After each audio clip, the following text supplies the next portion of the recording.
Seguimos en el living, recibimos a Cristian Di Candia, subsecretario del Ministerio de Vivienda. Gracias por acompañarnos, un gusto que estés por acá. Muchas gracias por la invitación, un placer. Bueno, presentaron la semana pasada este plan quinquenal ambicioso, también teniendo en cuenta de que en lo que fue el presupuesto tuvieron algún tipo de incremento, un 20%, que imagino que no alcanza porque es un tema que nos atraviesa como país desde hace décadas, ¿no?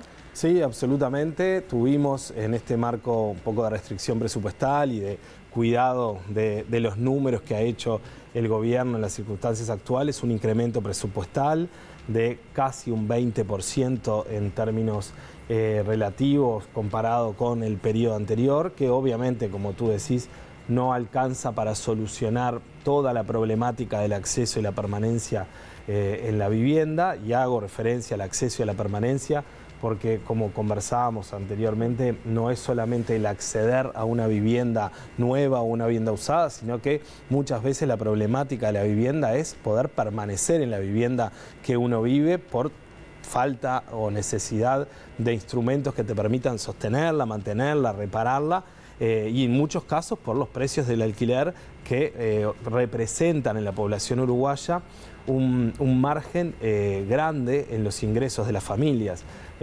Hablamos aproximadamente de un 25 y pico, un 26% en términos generales de la mayoría de la población, y cuando hablamos de los sectores más bajos representa un 38% de todos los ingresos de la familia el alquiler. Entonces hay mucho que trabajar en ese sentido. Pero bueno, sí presentamos el plan este jueves pasado en Presidencia de la República.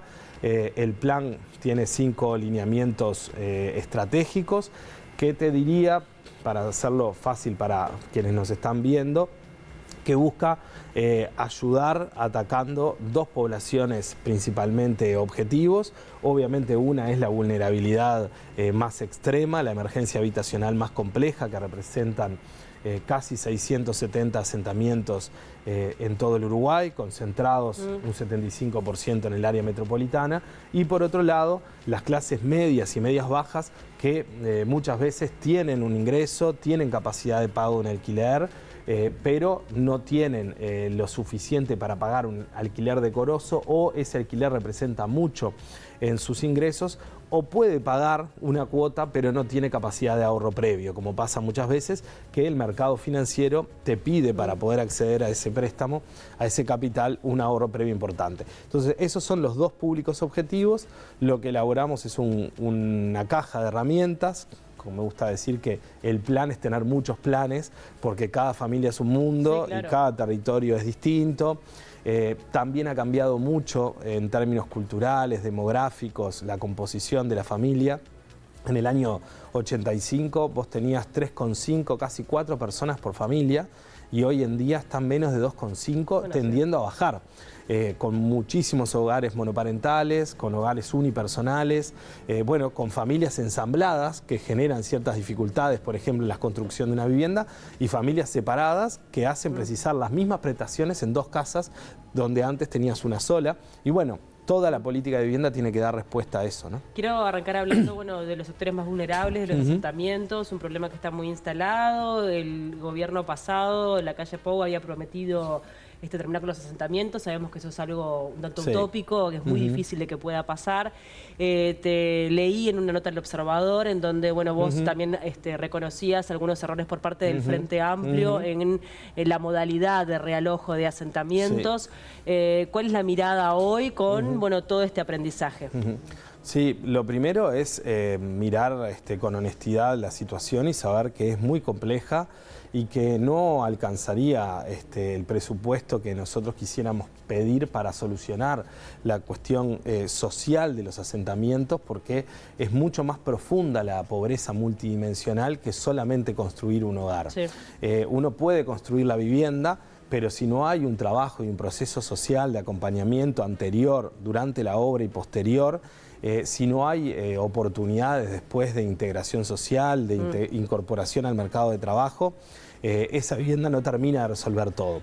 Bajando a la tierra también pensar, no sé, una plaza, el acceso al transporte, por supuesto, comercios. Bueno, ¿no? una de las cuestiones que planteábamos en esa nota es que no se pueden volver a hacer relocalizaciones o realojos donde uno cambie 500 familias de un lugar a otro, con el impacto territorial que eso implica, el impacto ambiental, el cambio de lugar para las familias implica consecuencias muy grandes, pero además el corrimiento de los servicios y de los cuidados que tenían acostumbrados, ¿no? De los cuidados familiares muchas veces de quienes vivían más cerca, pero también del acceso al CAIF, del acceso a la escuela, del acceso a un liceo y a ciertos servicios.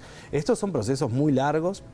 Nosotros vamos a hacer un énfasis importante en cuestiones transversales que son de acuerdo de todo el sistema político, que es la lucha contra la pobreza más extrema infantil.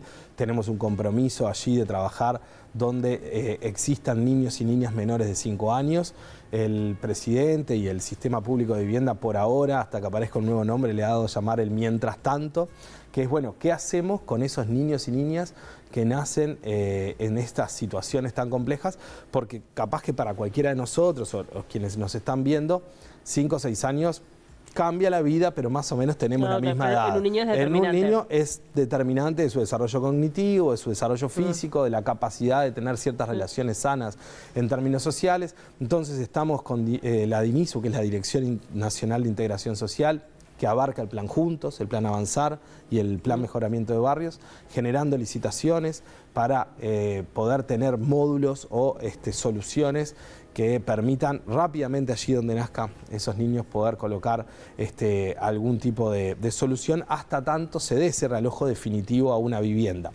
También estamos trabajando con el BID en el marco de la Ruta de la Madera para que la academia, a través de un concurso, diseñe algún tipo de módulo también para esas emergencias, de forma de atacar esas situaciones. Y luego con el MIDES, con Uruguay Crece Contigo, el programa Crece desde el Pie, que trata de agarrar la situación e incorporar al sistema de cuidado a las mujeres ya desde el embarazo, ¿no? Para que cuando nacen ya nazcan en otras circunstancias.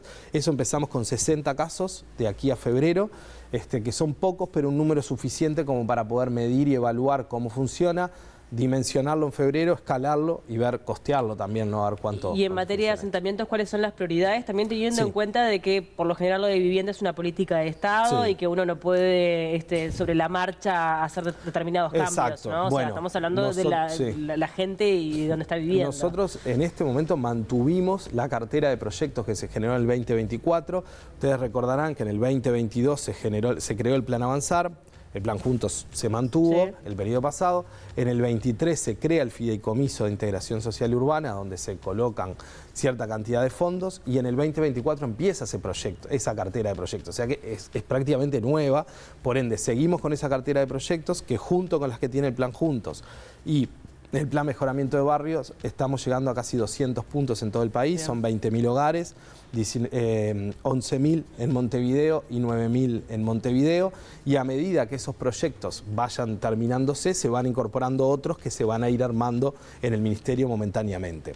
Eso es lo que tiene que ver con el trabajo en territorio de asentamientos, ¿no? Bien.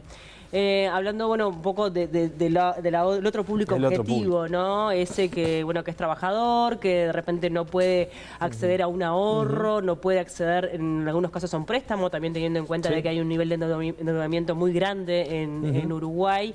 Allí hay como varias cosas. Por un lado está la ley de vivienda promovida, preguntarte qué tan eficiente ha sido, teniendo en cuenta de que no termina siendo tan accesible como se esperaba. Imagino que sí tiene sus beneficios para la construcción y que la ha mantenido activa y que por ese lado de repente sí sirvió, pero lo cierto es que hoy por hoy no hay gran diferencia al momento de comprar. Sí, ¿no? O sea, tu pregunta podría ser la declaración que yo podría haber hecho. En realidad, lo que terminamos definiendo con el Ministerio de Economía echa luz a una situación que era evidente ya, no solamente para nosotros, sino para el propio pueblo uruguayo, que te decía, acá dice Sistema Público de Vivienda, pero esa vivienda es inaccesible para nosotros, porque en realidad, sobre todo con los cambios de los últimos años, al destopear el precio de la vivienda y al liberalizar las zonas, el mercado terminó construyendo vivienda en el marco de la vivienda promovida que no es del público objetivo medio y medios bajos, claro, que apunta a la política de vivienda. Hay complejos con piscinas, por ejemplo. Sí, por ejemplo, claramente. Entonces la definición que se optó es, bueno, reconocemos que esta ley fue una buena ley en términos de promoción de la inversión, de la promoción del empleo, que se generaron construcciones del 2011 a la fecha en zonas donde antes no se construía, en el caso de Montevideo, en la Comercial, en la Blanqueada, en el Palermo, en Barrio Sur, en Ciudad Vieja, allí no se invertía antes, entonces la ley ayudó a construir ciudad, como decís tú, la construcción tiene un nivel de empleo altísimo con esa ley, pero no tuvo resultados en el acceso de los sectores medios a la vivienda. Por ende, la vivienda del marco de la vivienda promovida, que sea del plan nuestro Entre Todos, que se llama Plan Entre Todos, que es vivienda topiada, es decir, aquella vivienda que nosotros vamos a decir no puede su construcción y su venta valer más de tanto, que está en la reglamentación, hay que ver cuánto va a ser. Eso nosotros lo vamos a promover desde el Ministerio de Vivienda. ¿Por qué? Porque esa vivienda va a ser factible que la ciudadanía se presente para comprarla con un 95% de crédito, pero además con un subsidio a la cuota de ese préstamo cuando corresponda, ¿no? El resto de la vivienda promovida, es decir, la que exceda a eso, tendrá que definir economía con un previo ok de parte del Ministerio nuestro, porque obviamente el proyecto arquitectónico, es decir, esto cumple para hacer una vivienda, lo decimos nosotros del Ministerio de Vivienda, y además el ordenamiento territorial, que también depende de nosotros, pero si eso está ok, será economía quien diga, bueno, esta inversión, aunque la vivienda valga lo que valga, nos sirve porque genera empleo, porque genera inversión, porque mueve, digamos, la economía local. Pero por lo menos sincerarnos todos como sistema, decir, bueno, esto no era una ley de acceso a la vivienda social. ¿Y qué rol tendrá el banco hipotecario, por ejemplo? Bueno, porque ahí también, sí, ¿no? Tenés otra herramienta súper interesante. Contestándote esto del banco hipotecario, vuelvo con el tema del público objetivo que me preguntabas, porque el plan Entre Todos es una apuesta muy importante de construcción de vivienda nueva con subsidio a la cuota. Nosotros vamos a lanzar el plan. Las constructoras presentarán planes topeado el precio en determinado número y allí, cuando las construcciones estén prontas, se van a presentar a la ciudadanía para que la ciudadanía pueda decir, bueno, yo quiero ir a vivir ahí, este es mi rango de ingresos, corresponde o no corresponde subsidio. Luego va a estar el subsidio de alquiler parcial, que es una novedad de este plan quinquenal. Existía el subsidio total, ahora se incorpora el parcial. Por lo que hablábamos antes de esto de la permanencia. A veces una familia necesita 2.000 pesos, o 3.000 pesos, o 500. Precisa una mano para poder pagar ese alquiler. Y no pagarlo muchas veces significa el círculo de terminar en un asentamiento y que pasados los años el propio ministerio termine otorgando la solución de una vivienda. Claro. Cuando en realidad, si lo agarrábamos al inicio, era 2.000 pesos para un subsidio de alquiler, sin contar todo el deterioro social que le genera a esa familia. Ese es otro instrumento interesante. Pero además está lo que decías tú del banco hipotecario, que está trabajando con la ANB, con la Agencia Nacional de Vivienda, para prestar el 95% del crédito en términos generales.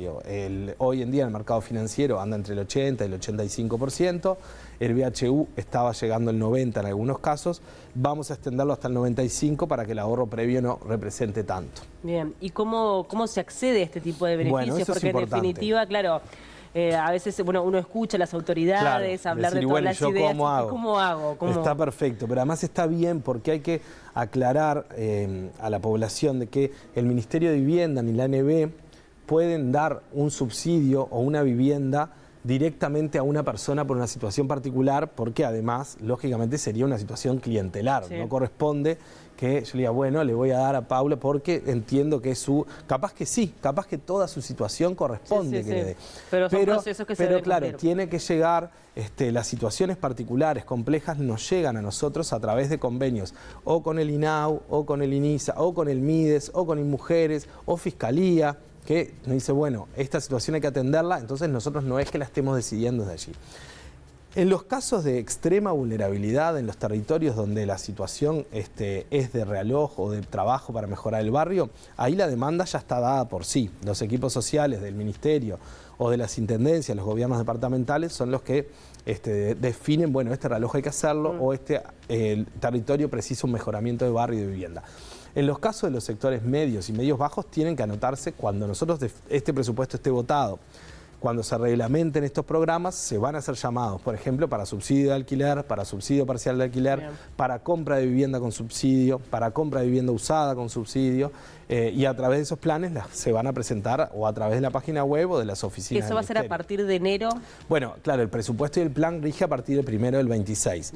Obviamente nosotros ya estamos trabajando en las reglamentaciones de esos productos, de esos programas, y allí se pueden presentar. Y la otra pata que nos quedó sin explicitar, que es importante para estos sectores medios bajos, es el cooperativismo, eso, ¿no? Cooperativas. Que estamos planteando un 25% de aumento en la construcción de cooperativas, pasando de 12.000 viviendas a 15.000 viviendas en el periodo. Hay una cola interesante de cooperativas que ya están prontas, pero obviamente siempre hay espacio para que sigan trabajando. El cooperativismo es obviamente uno de los puntales de la vivienda en el Uruguay, ¿no? Sin duda.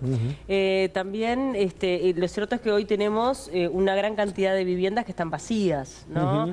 Allí te escuché decir en algún momento una posibilidad de trabajar en conjunto con los propietarios, sí, para que puedan subsidiar parte del precio del alquiler. No sé en qué quedó eso. No, está bien, sí, es parte de los planes del alquiler social. Como te decía, esto es una batería de herramientas y cada una de esas herramientas tiene cierto alcance y llega a determinadas familias. Una de las patas del alquiler social es trabajar con los propietarios que tengan viviendas vacías para intentar convencerlos de que la pongan en el mercado de alquileres. Y si lo que requieren es una obra para ponerla a término que pueda estar disponible en el mercado, nosotros, o en el caso que se necesite un préstamo blando, si no corresponde un préstamo, subsidiar esos arreglos, pero condicionado a que esa vivienda ingrese al mercado inmobiliario con un precio más acorde. ¿Pero se alquilaría por medio del ministerio? Claro, la lógica del ministerio de ALNB, hay que ver qué dice la reglamentación. Pero la idea es decirle, bueno, yo te la arreglo, pero vos por 5 años me la alquilás tanto por ciento abajo, claro. Para poder generar en el mercado algunas otras ofertas que, como pasa en el mundo entero, digo, uno hoy ve lo que pasa en España, en Barcelona, en Madrid, en las diferentes capitales europeas que están con debates ya bastante más complejos que el nuestro. En algunos casos están llegando al 40% de los ingresos a los alquileres. ¿Y han podido hacer un relevamiento, de cuántas propiedades habría disponible en cada departamento? Imagino que es un trabajo también en conjunto con las intendencias, la posibilidad de que esté esa disponibilidad o no, o cómo trabajar, porque ahí hay una logística impresionante, ¿no? O sea, desde la idea a la concreción hay mucho. Es mucho, sí. Igual hay algunos antecedentes de trabajo de algunas intendencias. En el caso del barrio Reus, por ejemplo, la Intendencia de Montevideo hizo un plan de mejora de vivienda para alquiler que funciona muy bien, que un poco es también parte del programa que tomamos como base para replicar. Acá hay información que tiene la Dirección General de Catastro, hay información que tiene el Estado Nacional y hay mucha información que tienen las intendencias. No es un plan de esos que son fáciles de implementar, ni mucho menos. Todo lo que es propiedad privada es complejo y cuando está abandonada más. Hay mucha vivienda abandonada que tiene problemas sucesorios históricos. Hay algunas viviendas que tienen deudas acumuladas que superan su valor de mercado y ahí es más fácil recuperarlas, como en el periodo 2015-2020 el programa Fincas Abandonadas de la Intendencia de Montevideo recuperó casi 20 en ese sentido, utilizando esa herramienta. Pero bueno, hay que ver en cada casa cuál es la situación y esto no va a ser ni mucho menos el plan que pueda solucionar la situación de vivienda de Uruguay. Pero bueno, suma y además corresponde hacerlo, porque muchas veces recupera ciudad, ¿no? Están en zonas centrales con servicios la mayoría. Sé que no han querido hablar tanto de números, pero lo cierto es que, hay objetivos claros, me imagino. Ahora se está planteando el presupuesto, ya se sabe exactamente cuánto dinero es que van a recibir anualmente. Hay una idea de poder, seguir un plan. ¿Qué objetivos tienen para el término de esta gestión? El término de los números justamente fue, primero por las expectativas que genera en la población la vivienda y lo que significa para las familias, pero sobre todo también para no ser una gestión que reduzca el resultado y los objetivos a contar cuántas casas construiste. Porque nosotros podemos construir muchísimas casas, pero si a la misma cantidad de casas se nos generaron asentamientos en la misma cantidad, en realidad construimos mucho, pero lo ideal es buscar soluciones habitacionales, claro, ¿no? Para la entonces, gente. Exactamente, entonces por eso también se habla de acceso a la vivienda y de acceso y permanencia en la vivienda. Entonces nosotros estamos hablando de, en principio, 70.000 soluciones habitacionales que van desde la construcción en algunos casos, la relocalización, la mejora de barrios o los subsidios de alquiler o los subsidios de préstamo. Sí, sacar como esa idea que lo hablábamos un tanto antes de estar al aire de la propiedad propia, ¿no? Sí, que siempre está esto de la casa propia, pero tú fíjate que para nosotros construir un edificio de 20 apartamentos con lo que al Estado siempre le sale, que le sale más, de repente con lo que para un edificio para pasivos, donde colocamos a 20 pasivos, con eso subsidiamos a 4.000, ¿no? La diferencia es inmensa en lo que implica la solución de la vivienda hoy para la gente. Mientras la solución también sea un tanto permanente, porque tampoco se tiene una solución. Eso es permanente, ¿no? Sí, en el caso de los pasivos es permanente. Sí, claro. En el caso de los pasivos es permanente. Y a nivel personal, ¿cómo estás viviendo este desafío en el ministerio? Que comenzó un tanto convulsionado con lo de Cairo, que imagino que ahora ya se estará asentando. ¿Cómo lo estás viviendo? Más allá de tu experiencia en la intendencia, ahora lógico. También es una mirada nacional, es ¿no? una mirada distinta. Por lo pronto, como te comentaba, tiene lo lindo del mediano y del largo plazo, de pensar que estamos en un ministerio que es de lo que debe tener políticas de Estado más claras. Nosotros vamos a estar ahora un año, en principio, todas las casas que entregamos empezaron a construirse en el año 24 o 23, como va a pasar en el periodo que viene, en todo lo que construyamos durante este periodo. De hecho, la evaluación, el diagnóstico de muchas de las políticas que hoy terminan definiéndose como herramientas también comenzaron en periodos anteriores. El programa Más Barrios es el 7 zonas mejorado de hace 15 años. Siempre hay como una evaluación, una mejora permanente que de repente en otros ámbitos te lleva más el día a día y el conflicto permanente ciudadano de convivencia.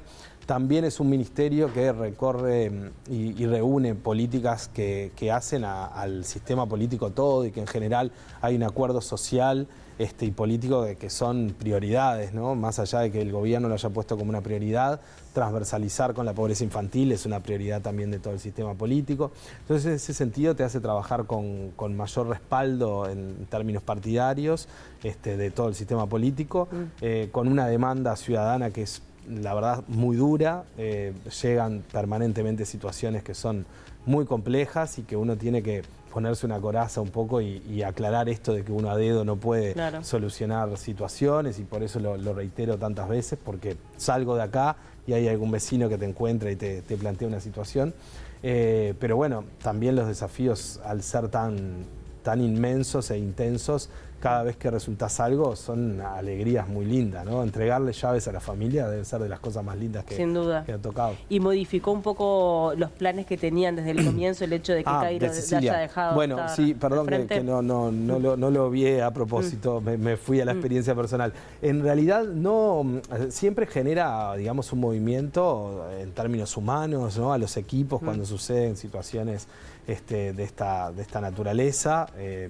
Cecilia es una militante además del tema, hace 25 años que está metida en los temas de vivienda, pero bueno, las circunstancias políticas hicieron que esto se resolviese de la manera que se resolvió, y lo bueno que sucedió es que Tamara ya estaba en el equipo desde el día 1. De hecho, fuimos los primeros dos que nos reunimos con Cecilia un 16-17 de diciembre del año pasado. Entonces, en realidad, en ese sentido no cambió. Se fueron las dos secretarias de Cecilia con ella al Parlamento y vinieron los de Tamara, que ya estaban igual con ella en la DINISU. O sea, la impronta es la misma. Sí, es la misma, con las características personales, por supuesto, distintas, con un perfil mucho más político, de exposición de Cecilia, de debate. Y Tamara trae en su haber también 15, 20 años de trabajo en políticas sociales, tanto en la Intendencia como en el propio ministerio. Estuvo a cargo del Plan Mejoramiento de Barrios mucho tiempo, fue parte del Plan Juntos, así que sobre todo en lo que tiene que ver con la vulnerabilidad y la emergencia y las prioridades de esta gestión, Tamara ha estado adentro desde hace mucho tiempo. Cristian, gracias por el tiempo. No, muchas gracias a ustedes. Gracias. Hacemos una tanda, enseguida venimos.